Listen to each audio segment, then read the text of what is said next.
warning that drastic action is on the way. President Reagan will make a nationally televised speech from the White House to set forth his view of what is wrong and what must be done to make things right. Late this afternoon, the president called in network correspondents to brief them on what he hopes to accomplish tonight. We have a report from Sam Donaldson. The president's purpose tonight, in a speech he has largely written himself, is to alert the country to the economic peril he believes it's in and to prepare it in a general way for the tough economic proposals he will unveil before Congress later this month. Mr. Reagan will say that the country is at a point in history at which disaster looms down the road and not too far away. An economic catastrophe, he told reporters today, although he did not define what that meant. He will display a chart which shows government spending has been increasing at a faster rate than government revenues, producing ever higher deficits. And he will say that those two lines, now separating, must be brought back to at least parallel and eventually must be made to converge so that the budget will balance. The president will explain that the budget will continue to grow in dollar amounts, but that the rate of increase in spending must be cut. He will repeat one of his favorite sayings: you can lecture your kid all you want to about extravagance in spending recklessly, or you can cut his allowance. The president will say he will propose both tax cuts and spending cuts to go hand in hand. But sensitive to charges that those least able to afford it will suffer, Mr. Reagan will promise that spending cuts will be made compassionately. But if all that sounds good, the president is already having to face some embarrassing economic questions. He'll explain tonight why he's having to support a big increase in the national debt ceiling, suggesting to reporters that the lame duck Democratic Congress set him up in the matter last December. He was not intending to mention his campaign promise to lift the grain embargo. There are reports that he's decided not to do that anytime soon. He insisted today that he hasn't made that decision, but he conceded that he doesn't know how long it'll be before he makes it. The president's address will be carried live on ABC at 9 o'clock Eastern Time. Sam Donaldson, ABC News, the White House. This is Britt Hume. Nobody in Congress knows just what the Reagan economic plan will be, but the Republicans up here can't stop talking about how hard it will be to pass it. We're going to have the biggest domestic legislative battle this country has seen perhaps since Franklin Roosevelt, certainly since World War II. Meanwhile, in the Democratic House, Republicans were being urged by their leaders to swallow hard and vote to raise the national debt limit so the Reagan administration can borrow to meet the federal deficit. Republicans have always opposed raising the debt limit under Democratic presidents. To vote against it now, in the face of fundamental action to get spending under control, is to give a new president a gratuitous slap in the face for a problem he obviously did not cause. But some Democrats didn't want to let the Republicans forget those past votes. It does take some considerable degree of leadership to make the unpopular vote when you know that it has to be done for the country. I intend to see how the minority party faces in this issue. Time of the gentleman has expired. The vote, 305 yes, 104 no. Most Republicans went along. But the measure still must pass the Senate, where late today, members were trying to load it with amendments to help their favorite causes. Elsewhere, Federal Reserve Chairman Volcker, the tall fellow with the high interest rates, was telling senators, in effect, things will be better when they get better. Interest rates will come down and stay down as the inflation rate goes down. Volcker did say, though, he expects inflation to subside a bit by the end of this year. Britt Hume, ABC News on Capitol Hill. Congressional sources say that Budget Director David Stockman is predicting that the rate of inflation will drop to 6% by the end of next year. Last year, it was more.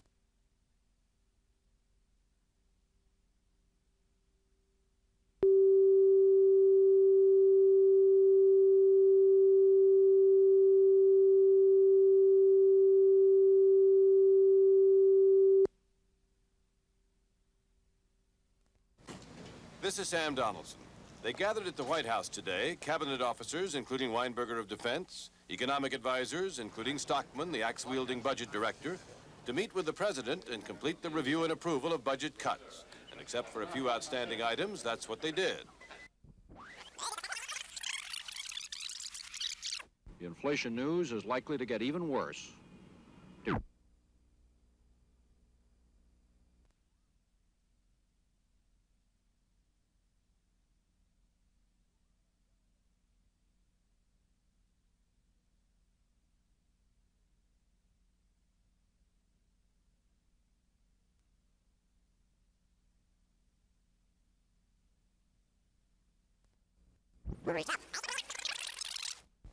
Congressional sources say that Budget Director David Stockman is predicting that the rate of inflation will drop to 6% by the end of next year. Last year, it was more than 12%. When Ronald Reagan accepted his party's nomination last summer in Detroit, he startled the Republicans in the convention hall and around the country by quoting Franklin Roosevelt. Now, notwithstanding his latter-day conservative convictions, President Reagan is proposing a new but very different New Deal. Tonight, the second of our special assignment series on the problems, promises, and politics of the first 100 days. Here is national correspondent Barry Serafin. Ronald Reagan took office with revolution in mind. In his first 100 days as president, he hopes to launch fundamental changes, diminishing the role and the reach of the federal government. Politically volatile and economically sweeping plans for broad tax and spending cuts, and the transfer of authority for programs such as welfare back to individual states. A change in direction as dramatic as Roosevelt's New Deal. The controversy during the first 100 days will center on the deep and painful budget cuts compiled in these administration briefing books, and on the man who drew up the hit list, Budget Director David Stockman. Stockman says the proposals, while not finalized, range virtually across the entire government. We will be proposing the largest budget reductions over a series of the next 2 or 3 years that we've seen in this country since the demobilization after World War II. Other administrations have promised reforms only to run into well-entrenched resistance. Stockman insists things will be different this time. For one thing, he says, the bureaucracy won't be allowed to sabotage the program.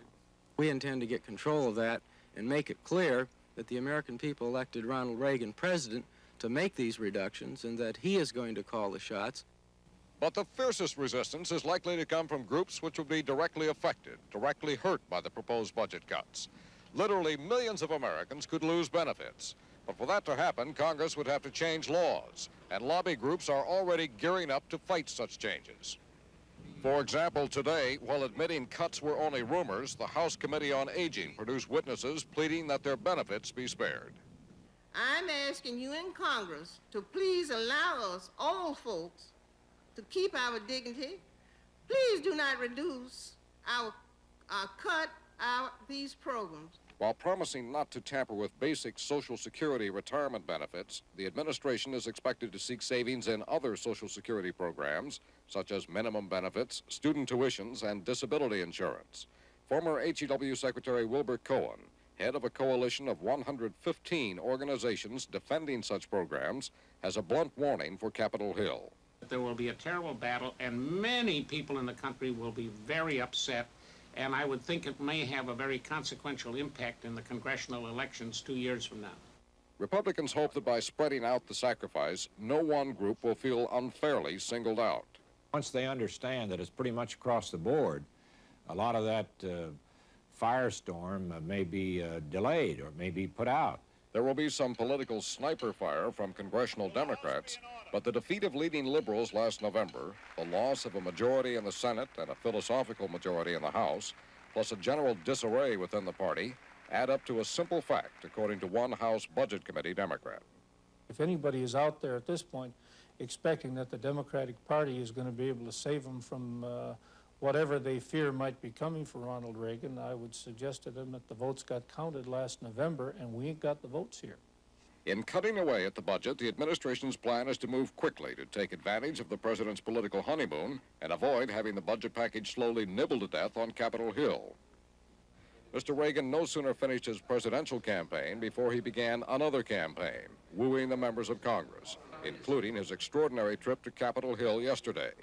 Budget Director Stockman has been busy doing his own lobbying, and he candidly admits the administration's budget package will contain some throwaways, some negotiating cards. Let's face it, making budget policy and economic policy is a political process. This isn't an academic seminar. And so if you want to get the magnitude of cuts you need, you're going to have to come in higher than you actually expect to achieve. Even with compromises, no one expects easy going for the spending cuts. Senator Dole says the president is going to have to be the salesman. A real salesman, a super salesman. He's good.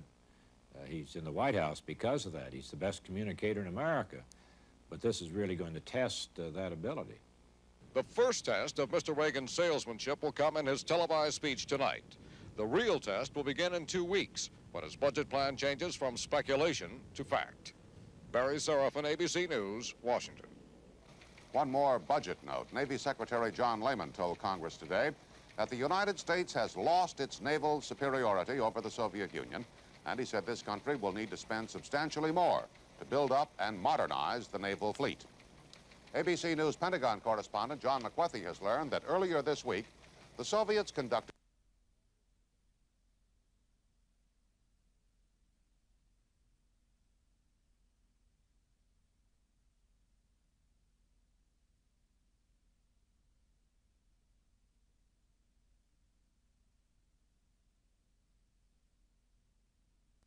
Dan Courts, ABC News. Months ahead, the inflation news is likely to get even worse. Dan Courts, ABC News, Washington. This is Sam Donaldson. They gathered at the White House today, cabinet officers, including Weinberger of Defense, economic advisors, including Stockman, the axe-wielding budget director, to meet with the president and complete the review and approval of budget cuts. And except for a few outstanding items, that's what they did. The dispute over foreign aid was settled. The agreed-on figure is about $6.9 billion, considerably higher than Budget Director Stockman wanted, somewhat lower than Secretary of State Haig wanted. Although Haig was quoted by a White House press spokesman as telling the president when it was done, "Yes, sir, we're comfortable." At his second meeting, tax policy was determined. The president will propose his famous 10% tax reduction per year for 3 years, but the effective date for individuals will be July 1st and not be made retroactive to January 1st, although January 1st will be the effective date for business tax reductions. On a second matter, although his economic advisors recommended it, the president decided not to propose reducing the maximum tax rate on unearned income from 70% to 50%, the maximum tax rate for earned income. Mr. Reagan is said to have felt that would be taken as a giveaway to the rich, and he wants nothing to interfere with the perception that his program, while tough, is even-handed. The president left for Camp David at mid-afternoon, declining to discuss the business of the moment.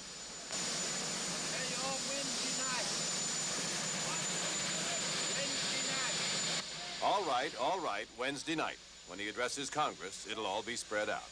And if the president can orchestrate congressional passage of the program, as well as he is now orchestrating its advanced buildup, he should have a good chance of getting much of it through. Sam Donaldson, ABC News, the White House. The chairman of the Nuclear Regulatory Commission said today that the president's federal hiring freeze will gravely affect the agency's ability to inspect nuclear power plants.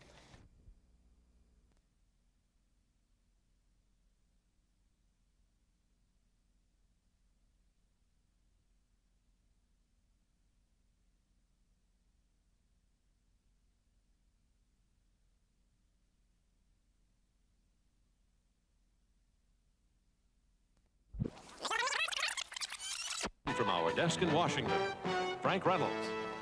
Good evening. Tonight, the speech. The first major move in what might be called the Reagan Revolution, where the president will go before the Congress and the country tonight to outline his plan not only for dealing with an economy he insists is in crisis, but for drastically changing the role of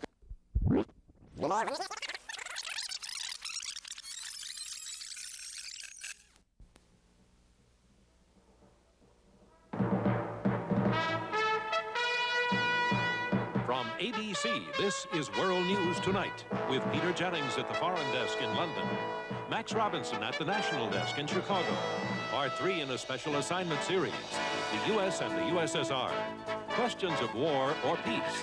Tonight, managing the Soviet people. And from our desk in Washington, Frank Reynolds. Good evening. Tonight, the speech. The first major move in what might be called the Reagan Revolution, where the president will go before the Congress and the country tonight to outline his plan not only for dealing with an economy he insists is in crisis, but for drastically changing the role of government in American life. All day long, all around this city, officials have been briefing reporters on what the president will say. Our first report tonight is from White House correspondent Sam Donaldson. The White House invited photographers in to take pictures of President Reagan looking over tonight's speech, which he described with understated modesty. Nothing except it's going to summarize that thick book. That thick book, telephone directory sized, contains the outline of the economic plan that could make Ronald Reagan the future hero or villain of American life. Titled America's New Beginning, a program for economic recovery, the plan sounds simple. Step 1, reduce the otherwise unrestrained growth in the federal budget. Cut $5.5 billion from the current budget. Cut the growth of the fiscal 1982 budget by $41.4 billion. When proposed higher fees for using federal waterways, airports, and such, together with savings in non-budget spending, are added in, the total reduction comes to $49.1 billion. And keep reducing the growth in budgets each year thereafter by 6%. Step 2, cut tax rates for individuals by 30% over 3 years, beginning next July 1st. Give tax breaks to business in the form of quicker recovery of capital costs, retroactive to last January 1st. For the family of 4 making $20,000 a year, the savings from present tax rates would amount to $1,456 over 3 years.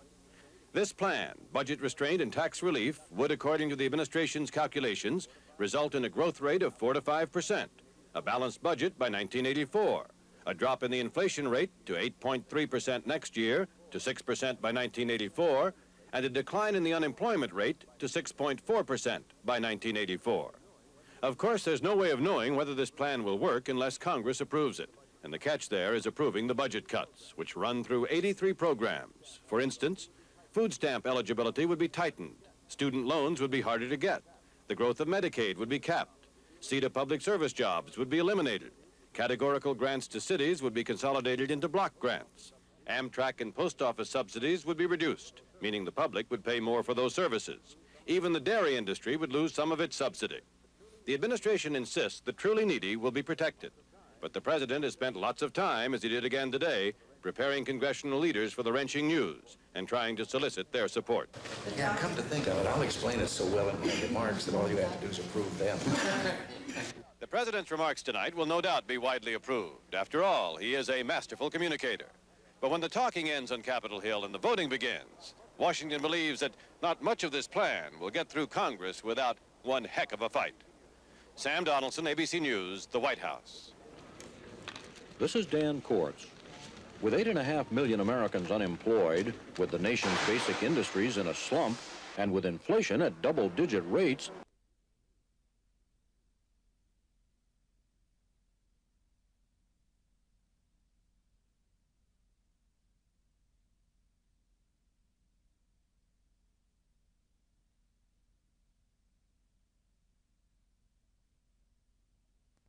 Good evening. The battle is on, and with the president himself sounding the call to action, brigades of budget cutters and tax slashers roared out to do battle today on behalf of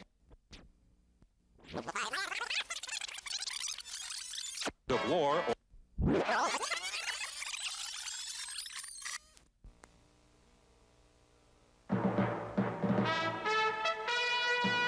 From ABC, this is World News Tonight, with Peter Jennings at the Foreign Desk in London, Max Robinson at the National Desk in Chicago. Part 4 in a special assignment series, the U.S. and the USSR. Questions of war or peace. Tonight, the failure of détente. And from our desk in Washington, Frank Reynolds. Good evening. The battle is on, and with the president himself sounding the call to action, brigades of budget cutters and tax slashers roared out to do battle today on behalf of Mr. Reagan's program for economic recovery. When he presented his plan to Congress last night, there was loud applause. Today, the cheering goes on, but there are also a few boos. We have a series of reports. First, here is White House correspondent Sam Donaldson. Less than 12 hours after he unveiled his new economic program, President Reagan was hard at work selling it at a White House breakfast for out-of-town editors, moving to counter the first wave of criticism. I have been hearing some of the voices already when I was getting dressed on some of the morning shows. One of their plans is going to be to not criticize the cuts at all, but to see if they can't wipe out the tax part of the program. Every major tax cut that has been made in this century in our country has resulted in even the government getting more revenue than it did before. Jack Kennedy's line about it was, a rising tide lifts all boats. And this is what we believe that the tax proposals that we've made, what they're aimed at. When someone asked him about initial opposition from the AFL-CIO leadership, Mr. Reagan reminded everyone of his own popularity. I wish they would treat A 3-day vacation at his California ranch, but aboard Air Force One, he kept working.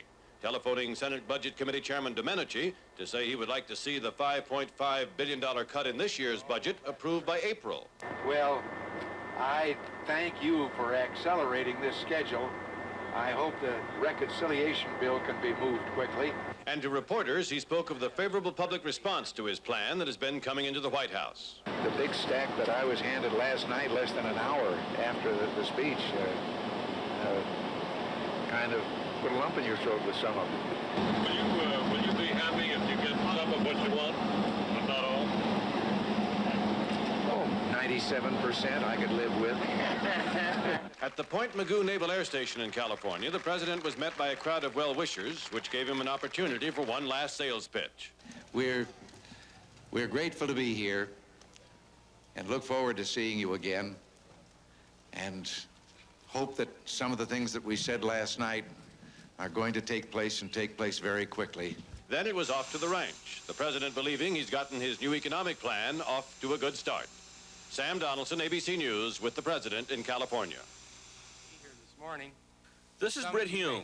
He may just be the most powerful 34-year-old on Earth, but Dave Stockman doesn't come with a parade of staff or piles of papers. It's all in his head, folks, and that includes tactful answers for powerful senators wondering why their budget-cutting ideas weren't used. We may have missed something along the way, that things may have fallen through the crack. But if you see additional items that we ought to look at, I'd be delighted to know about them. While Stockman sold the budget cuts, elsewhere, Treasury Secretary Reagan was promoting, or more accurately defending, the proposed tax cuts. The idea chipper Senate Majority Leader Baker told reporters the first part of the budget cuts would pass the Senate in a month. He challenged the House to move fast on the tax cuts, adding this warning. If we don't pass this package, I think the country will rise up in a rage of indignation, because this is